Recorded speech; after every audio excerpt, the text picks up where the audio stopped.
Coming up, a follow-up on a previous Rethinking Heroes exclusive. The LA actor falsely accused of sexual misconduct with a minor has now busted the LA DA for tampering with evidence. Guess what? It's Chinatown all over again. Rethinking Heroes with Cary Harrison. RethinkingHeroes.com. Attention homeowners. Do you have a house that's in need of serious repairs? Do you have tenants that never seem to make their monthly payments? Do you have code violations, past due taxes, or maintenance costs you just can't afford? Then call our special home buying hotline right now. We specialize in buying any home no matter the situation. Turn that problem property into cash today. It's just that simple. One call and you can get rid of that home headache forever.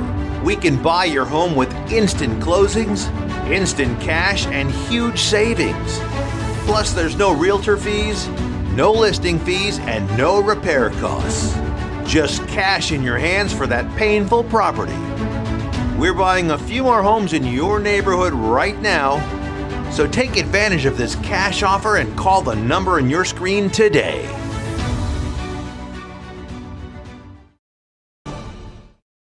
And it is Rethinking Heroes. Cary Harrison here with you, your new best friend. Well, you'll remember a few months ago. Oh, let me just say hello to Vinny, who's sitting on the side. Vinny is helping out with the show here. Renee Yawarski, our technical director I think she's in Atlanta or Pennsylvania, somewhere in the northern climes or the northeastern climes. And of course, Gary Baca back at the station at KPFK. Well, you're going to remember a few months ago, we broke the story about malfeasance in the LA DA's office looking to ruin the life of an actor and his girlfriend in what reads like a screenplay full of twists and turns. And it was actor Joseph Gatt, renowned for his roles of Game of Thrones and Thor and True Detective, found himself at the heart of legal whirlwind. And he's initiated a lawsuit against Los Angeles County DA George Gascon, among many others, claiming that his career as an actor was unjustly sabotaged by baseless allegations of communicating inappropriately with a minor, which was later, important, dismissed. Mr. Gatt contends that sloppy investigative work led to a premature announcement of felony charges, which were later disproved by forensic analysis, showing the evidence had been tampered with. Oh, my God. This is the Rockford Files. This is like the movie of the week here, but it's real life. And the fallout from these accusations has had a catastrophic effect on his life, both professionally and personally, with Joseph Gatt estimating a loss of $40 million in potential earnings as an actor. Well, today we underscore the importance of meticulous investigation in safeguarding individuals' reputations and careers against unwarranted damage. This conversation is particularly poignant considering the lasting impact that sloppy and politically motivated police work combined with the fakery of AI can have on anyone accused. The attorney representing Mr. Gatt recently won a $5 million settlement against Los Angeles for the same general kind of sloppy police work. Joseph Gatt's fight to clear his name and rebuild his career is a stark reminder of the complex interplay between law, between media, between the people caught in their crosshairs, including his partner, Mercy Malik, who joins him now. Joseph Gatt, Mercy Malik, welcome back to Rethinking Heroes. Hey, thanks, Cary. Hi, Harrison. We are very glad you're here, along with your attorney. And maybe in your own words, you could describe the moment you first learned of the charges against you and what your initial reaction was. Me personally, it's actually, apart from kind of confusion as to what was going on, I think the best reaction to the initial charges probably comes from Mercy when she first found out, because she basically laughed and was like, what? This is like literally the most ridiculous thing that she's ever heard and we've ever heard. So, yeah, that was it. It was kind of an incredulous kind of reaction of not knowing what was going on, how this was happening, and what we were going to do about it. Well, we're talking to Joseph Gatt and Mercy Malik, and you ended up taking legal action after all that legal action through you, after the whole cloth destruction of your career. You're taking legal action against Los Angeles County. We'll get to your attorney in a moment, but just this is from your side because the listeners like you, less like the attorneys, although lots are attorneys. What took you to take legal action against Los Angeles County and other involved parties? What do you hope to achieve through this lawsuit? Well, apart from trying to, get back some of the economic losses that I've suffered, and Mercy, through loss of work over the last couple of years and moving forward in the future, as I have no idea if I'm going to be going back to work. I have no idea what's going to be happening for me in the future. There are also a couple of other important things that we want to achieve here. One is getting accountability for what happened. We want the people who made this happen, and it was something that was made to be happen. It didn't have to happen. If all the proper procedures were followed, it didn't have to happen. And it's to get some accountability, because there is a big thing here where, law enforcement departments all around the country and prosecutors have immunity. And they have the kind of immunity where they can prosecute with absolute impunity, with zero accountability. And we want to change that. We want to make it very public to do that. And we want to change that. So I think in summary, Harrison, what we're also looking for is affecting change. So not just a punitive type of action, but hoping to make it less likely that this kind of travesty could befall others in the future.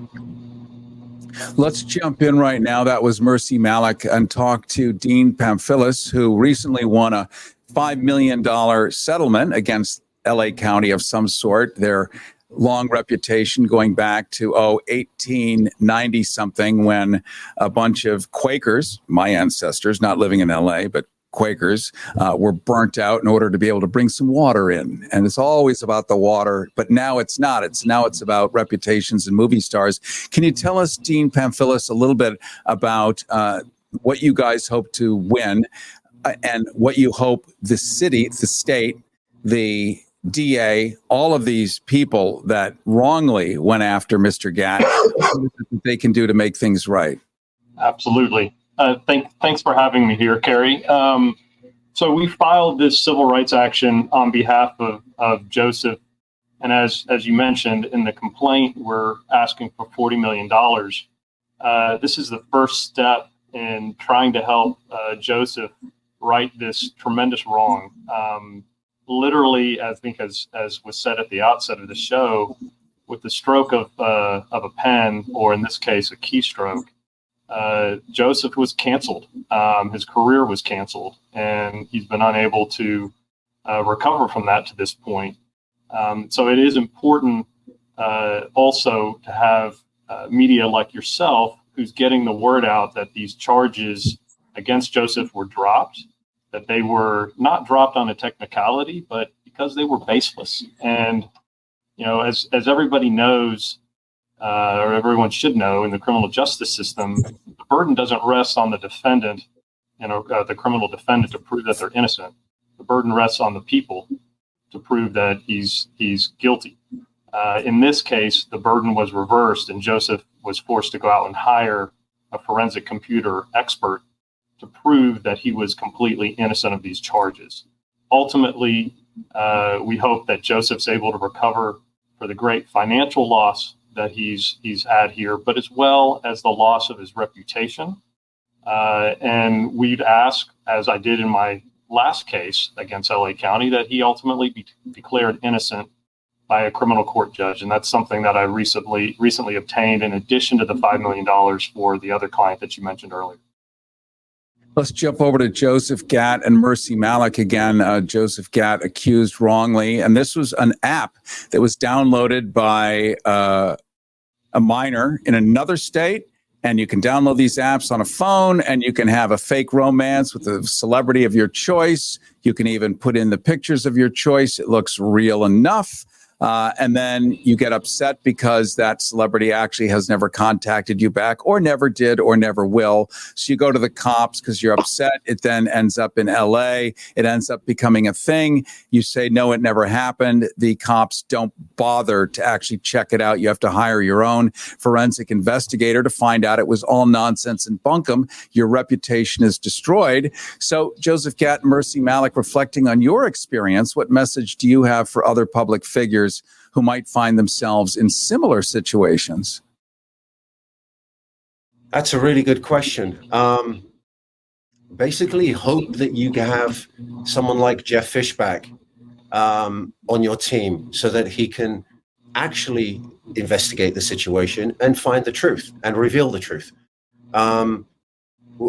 What we've discovered regarding my situation is if the police had done their job correctly, this would never have even gotten probably down, to the point of me being arrested.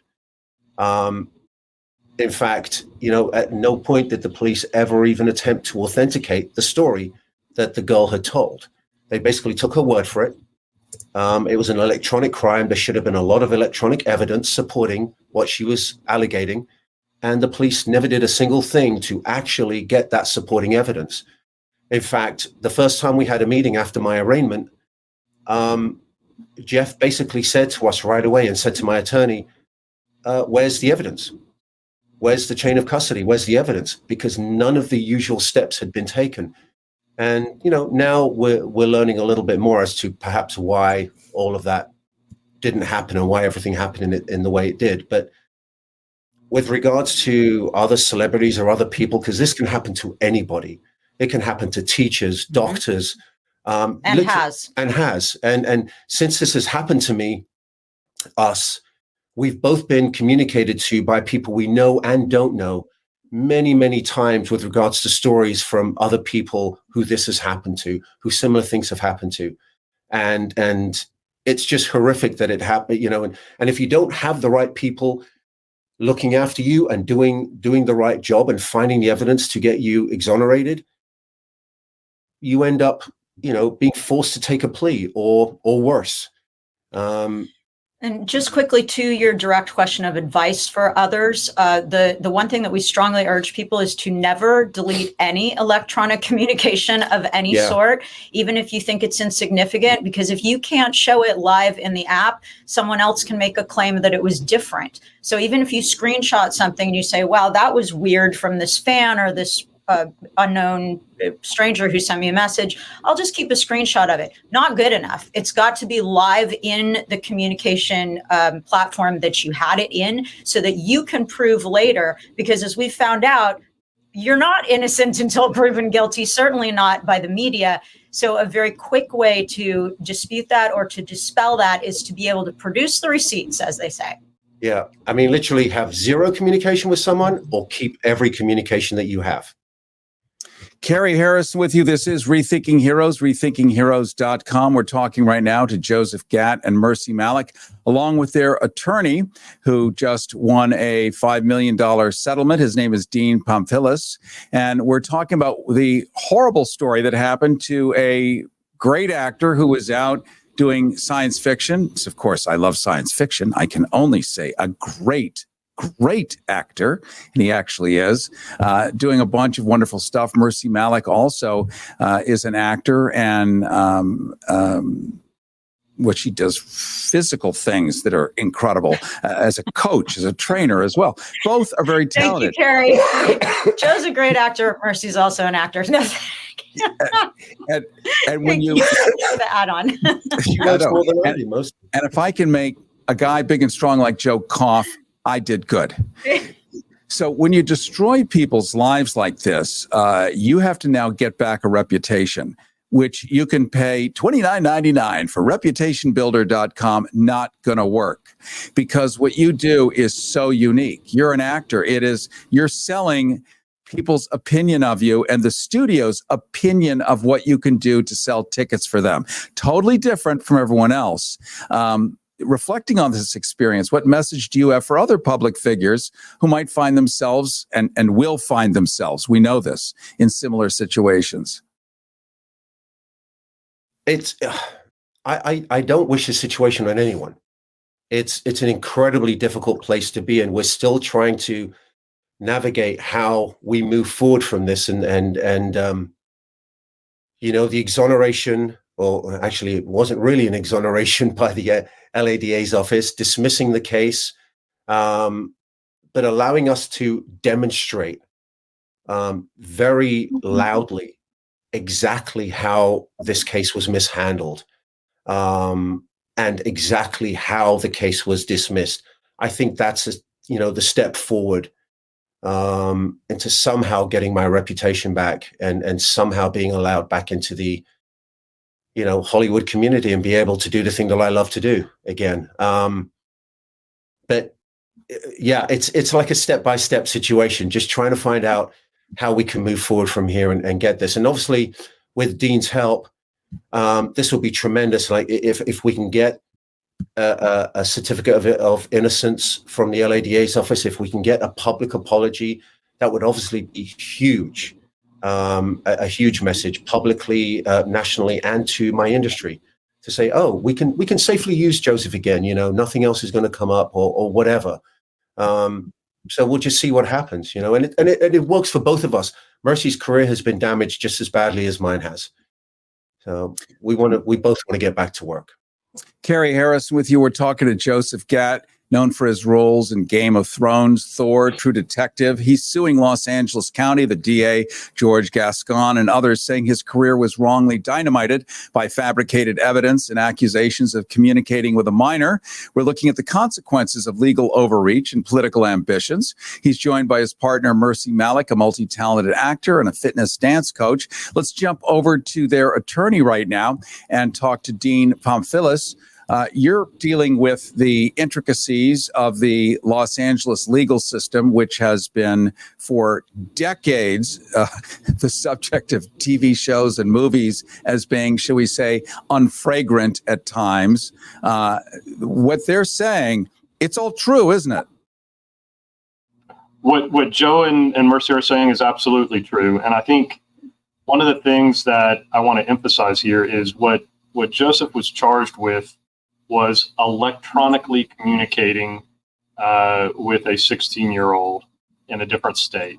He was never charged with any in-person meetings or telephone conversations. And the importance of that is that the communications that they alleged formed the basis of this crime were all in electronic form. And because of that, it could very easily be confirmed or denied by looking at the electronic evidence, looking at the metadata on the accuser's phone, on Joe's phone.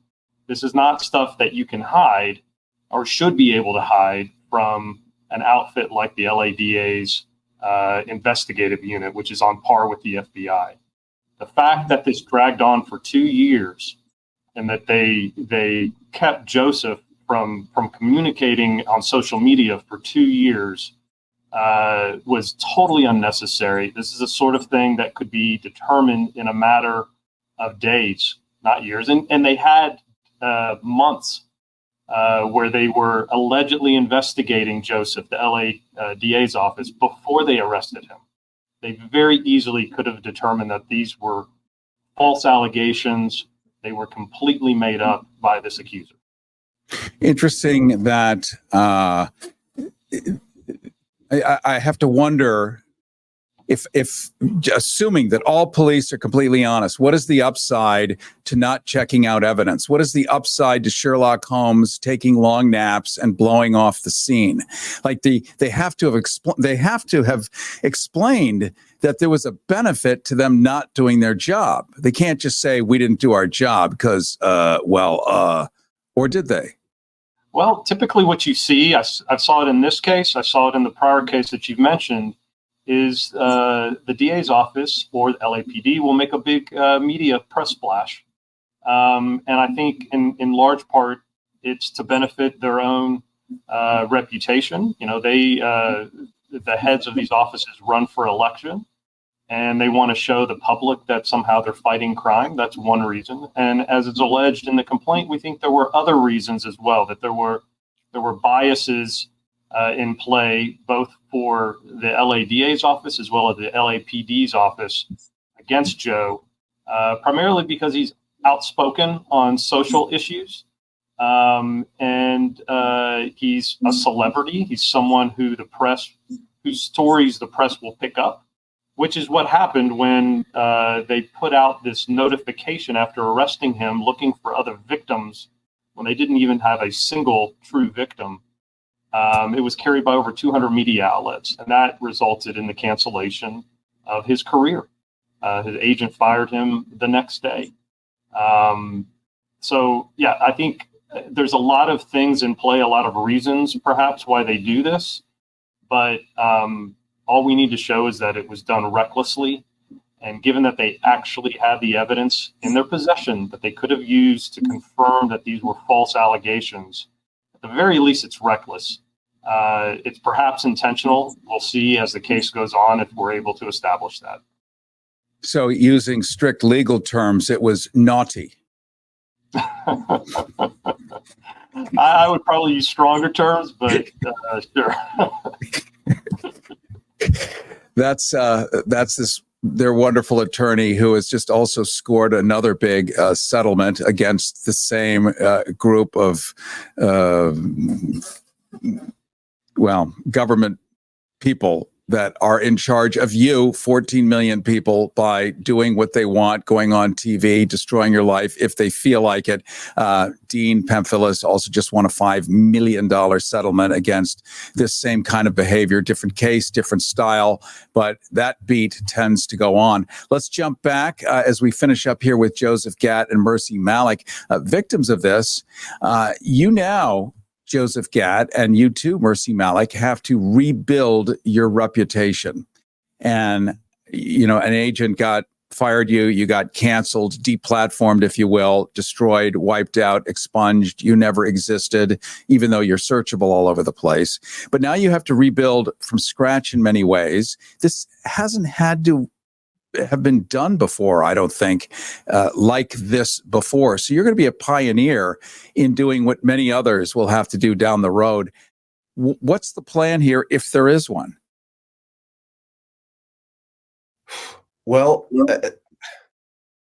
again, a great question, but it's just one of those things. I love my work, and I had a great reputation in the industry, as did Mercy. And that was completely taken away. And I want to get that back. I know we have incredible support from all over the world, from people we know and people we don't know. And we're continuously being told that we're being supported. People believe us and they want us back. They want to see us. They're happy. You know, I've been told countless times they're happy to just see me back on social media, but they want to see me back at work. So I know we have the support out there. It's just the whole thing of getting back to work is going to be,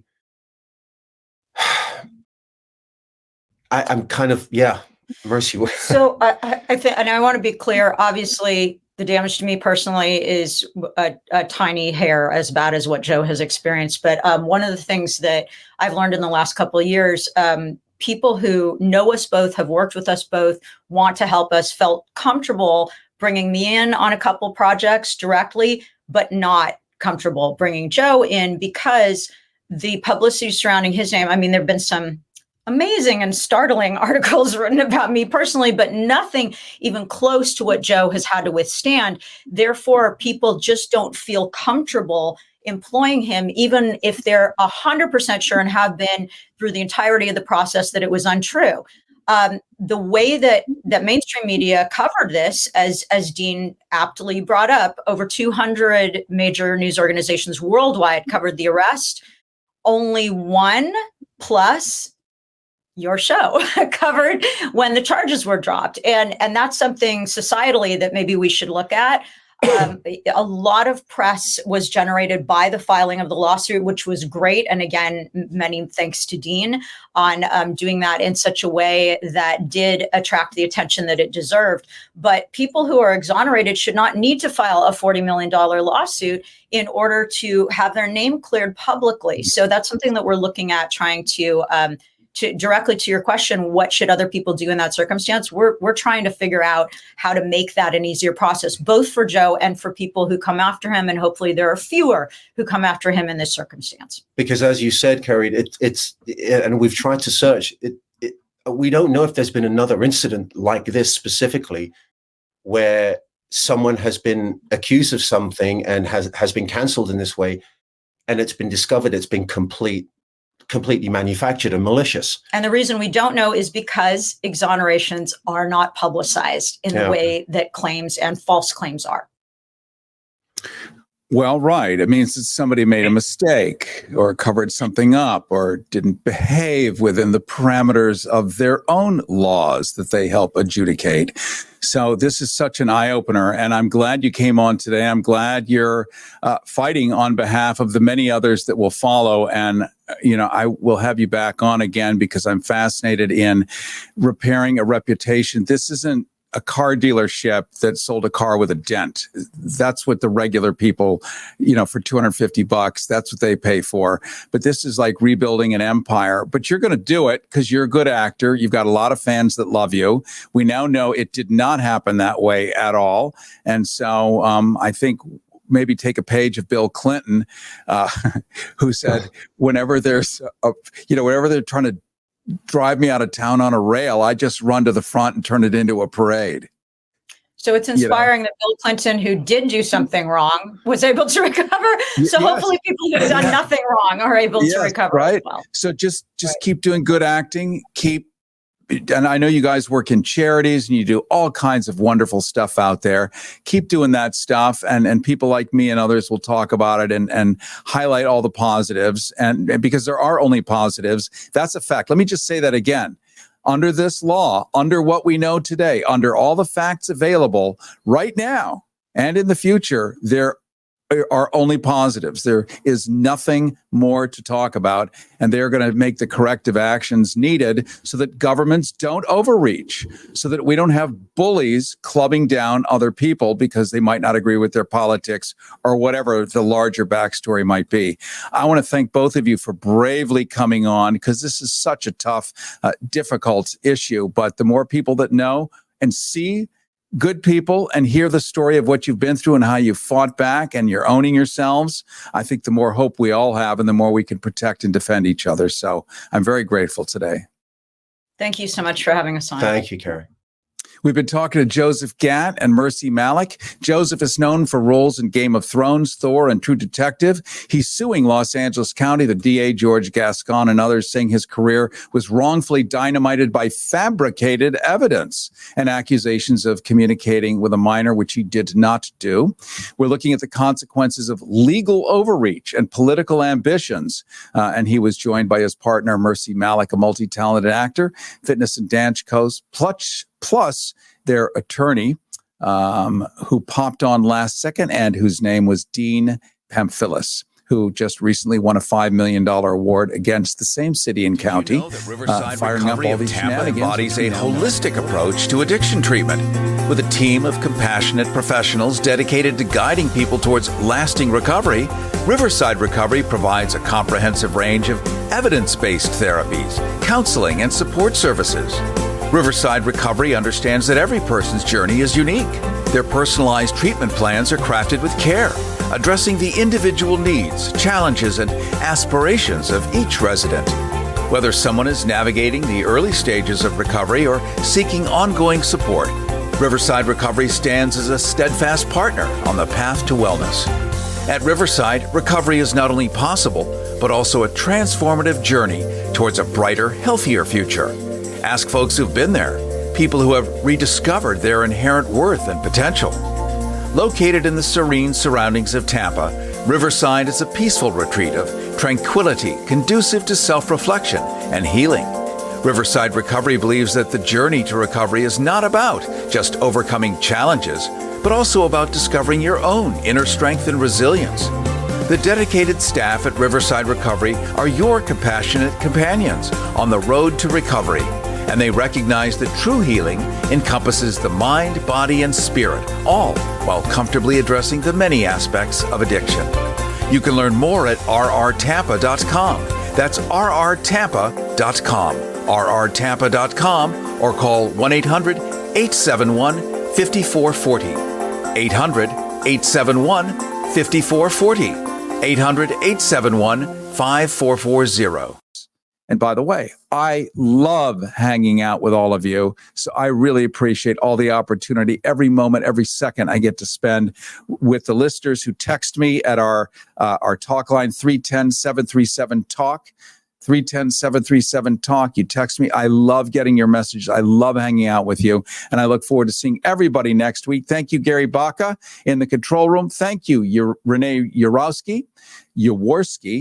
Sorry, I can't talk today, who is, of course, our beautiful, fabulous, not only in-house counsel, but technical director and series producer, along with Vinny, who is in today watching, who's going to help us make great strides ahead. Looking forward to seeing everybody next week. Don't forget, 818-985-KPFK, 818-985-5735. Make your donation now.